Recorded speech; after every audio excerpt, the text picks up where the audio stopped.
Assalamualaikum warahmatullahi wabarakatuh. Alhamdulillahilladzi hadana li hada wa ma kunna linahtadiya laula an hadanallah. Laqad ja'a rasulur rabbina bil haqqi wa nudu antilkumul jannah uristumuha bima kuntum ta'malun. Kritik epistemologi dan juga proyek besar pemikiran Islam kontemporer. Setidaknya terdapat 3 kelompok yang mencoba memberikan wacana pemikiran mengenai tradisi dan budaya. Yaitu yang pertama adalah kelompok yang menawarkan wacana transformatif. Dia menginginkan dunia Arab itu lepas sama sekali dari tradisi masa lalunya, karena tradisi masa lalu tidak lagi memadai bagi kehidupan kontemporer saat ini. Tokoh-tokoh dari kelompok ini umumnya berhaluan Marxis. Contohnya seperti ada Adonis, kemudian Salamah Musa, Zaki Najib Mahmud, dan lain sebagainya. Yang kedua adalah kelompok yang menawarkan wacana reformatif, yang menginginkan sikap akomodatif dengan mereformasi tradisi yang selama ini dihidupinya. Nah, wakil dari kelompok ini adalah Arkaun, kemudian ada Hasan Hanafi dan Al-Jabiri dan lain sebagainya. Yang ketiga, selanjutnya adalah kelompok yang disebut dengan idealis totalistik, yang menginginkan agar dunia Arab ini kembali kepada Islam murni, khususnya aliran salaf dengan slogan kembali kepada Al-Quran dan juga hadis. Nah, wakil dari kelompok ini ada Muhammad Ghazali, Sayyid Qutb dan juga Muhammad Qutb dan lain sebagainya.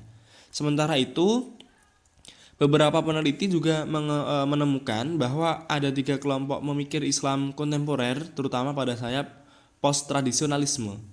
Nah, yang pertama ini adalah sayap ekletis.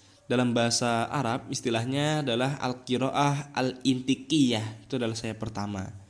Nah, kelompok ini dia mencoba menghubungkan antara orisinalitas dan modernitas dalam membangun teori tradisi. Prinsip yang dipakai adalah membuang unsur-unsur yang negatif dalam tradisi dan mengambil sisi positif dari tradisi untuk memecahkan persoalan kekinian. Di antara tokoh-tokohnya itu ada Fahmi Jadnan dan juga Zaki Naqib Mahmud. Kemudian di sayap yang kedua ada sayap revolusioner. Revolusioner ini kalau di istilah Arabnya adalah al-qiraah ats-tsauriyah. Proyeknya adalah melakukan revolusi dan liberasi pemikiran keagamaan yang telah berlangsung berabad-abad lamanya. Dan juga dia merekonstruksi pemikiran klasik dengan memasukkan nilai-nilai humanistik dalam kajian keagamaan. Hasan Hanafi dia bisa dikatakan sebagai tokoh kunci dalam model ini. Itu tokohnya adalah Hasan Hanafi. Kemudian yang ketiga adalah sayap dekonstruktif. Dalam istilah Arabnya adalah al-qiraah al-tafkikiyah. Upaya yang dilakukannya adalah bongkar pasang tradisi secara komprehensif sehingga menimbulkan kontroversial. Bahkan untuk mendekonstruksi wacana agama, mereka menggunakan pemikiran-pemikiran modern dan metodologinya dari postmodernis dan juga poststrukturalis, ada hermeneutika dan juga analis semantik atau semiotika. Contoh tokohnya adalah Muhammad Abid Al-Jabri, Muhammad Arkaun, ada Abu Zaid dan lain sebagainya. Selanjutnya, sekalipun berbeda orientasi, dari ketiga style pemikiran tersebut menempatkan problem pembacaan sebagai core gagasan besar mereka.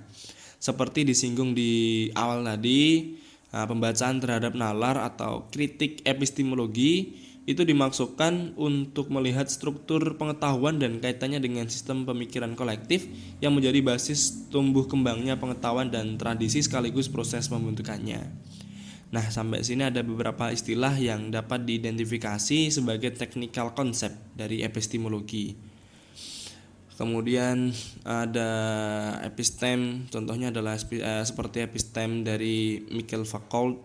Kemudian reason dari Immanuel Kant, ada scientific paradigm dan dari Thomas S. Kuhn. Sementara pemikir muslim kontemporer itu ada yang menggunakan istilah al-kitab. Itu contohnya adalah Nasr Hamid Abu Zaid dan lain sebagainya. Dengan ini untuk mendefinisikan akal, Al-Jabiri meminjam teori Lalande dengan diferensiasi antara namanya adalah la raison constituante. Kalau dalam Arab itu al-aql al-mukawwin dengan la raison constituée. Dalam istilah bahasa Arabnya adalah al-aql al-mukawwan, antara kawin dan juga kawan. La raison constituante atau al-mukawwin itu adalah bakat intelektual yang dimiliki setiap manusia guna menciptakan teori-teori dan prinsip-prinsip universal. Sedangkan di La Raison Constitue itu adalah akumulasi teori-teori atau prinsip-prinsip seperti itu. Selanjutnya di antara bentukan La Raison Constitue itu berfungsi sebagai tendensi pencarian konklusi atau kaidah-kaidah sistematis yang ditetapkan, diterima dan dinilai sebagai nilai mutlak dalam suatu babak sejarah tertentu. La raison constituée memiliki relativitas dan oleh karenanya ia dicirikan dengan sifat berubah-ubah secara dinamis setiap waktu dan berbeda-beda antara satu pemikir dan pemikir lainnya.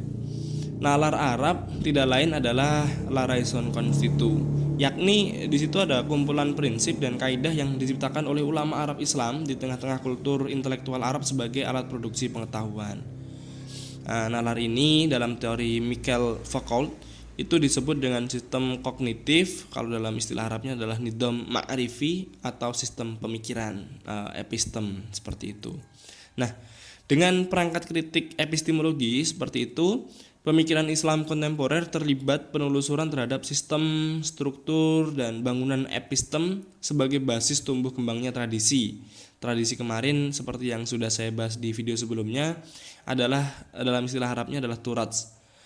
Apa yang dimaksud dengan tradisi dan bagaimana semestinya memperlakukan tradisi agar bisa menjawab modernitas itu adalah kurang lebih persoalan utamanya.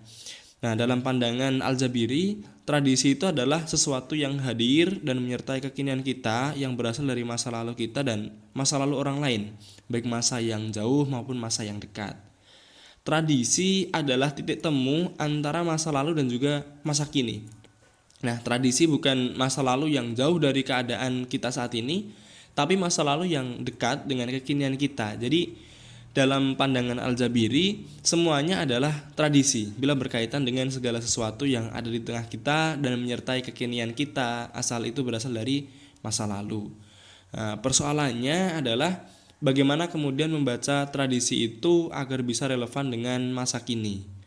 Metodologi yang dipakai Al-Jabiri itu dalam mengkaji persoalan tradisi adalah dengan pendekatan objektivisme. Dalam istilah Arabnya adalah ma'udhu'iyah. Dan rasionalitas dalam istilah Arabnya adalah ma'lukiyah. Objektivisme artinya dia menjadikan tradisi lebih kontekstual dengan dirinya dan berarti memisahkan dirinya dari kondisi kekinian kita. Tahap ini adalah tahap dekonstruksi, yaitu membebaskan diri dari asumsi-asumsi a priori terhadap tradisi dan keinginan-keinginan masa kini dengan jalan memisahkan antara subjek pengkaji dan juga objek yang dikaji.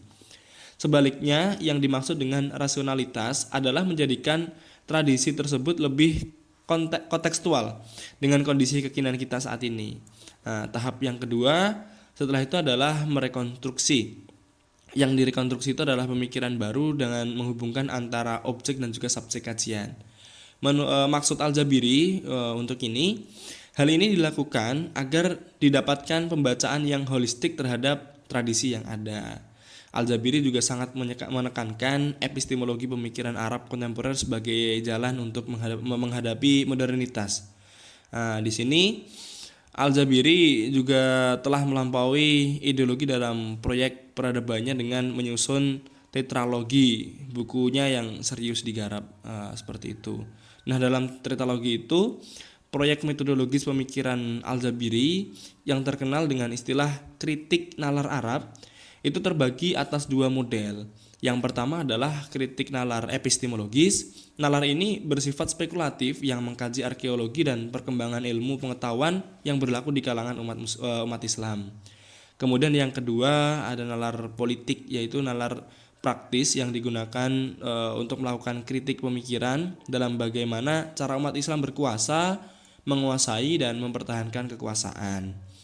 Persoalan etika masuk dalam nalar kedua, nalar yang kedua, yaitu nalar kritik, karena terkait dengan perilaku umat Islam dalam kehidupan sehari-hari, seperti itu. Kemudian dalam bukunya Al-Jabiri yang berjudul Nahnu wa at-Turats Qiraah Mu'asirah fi Turatsina al-Falsafi, kalau dalam bahasa Indonesianya kita dan warisan, pembacaan kontemporer terhadap warisan filsafat kita. Nah, di dalam buku itu Al-Jabiri memetakan perbedaan prosedural antara pemikiran yang bermuatan ideologis dengan epistemologis filsafat Arab.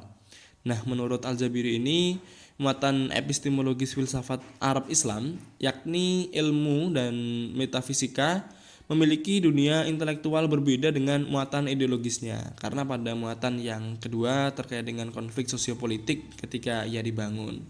Kedua istilah itu antara epistemologis dan juga ideologis itu seringkali dipakai Al-Jabiri dalam studinya tentang akal Arab.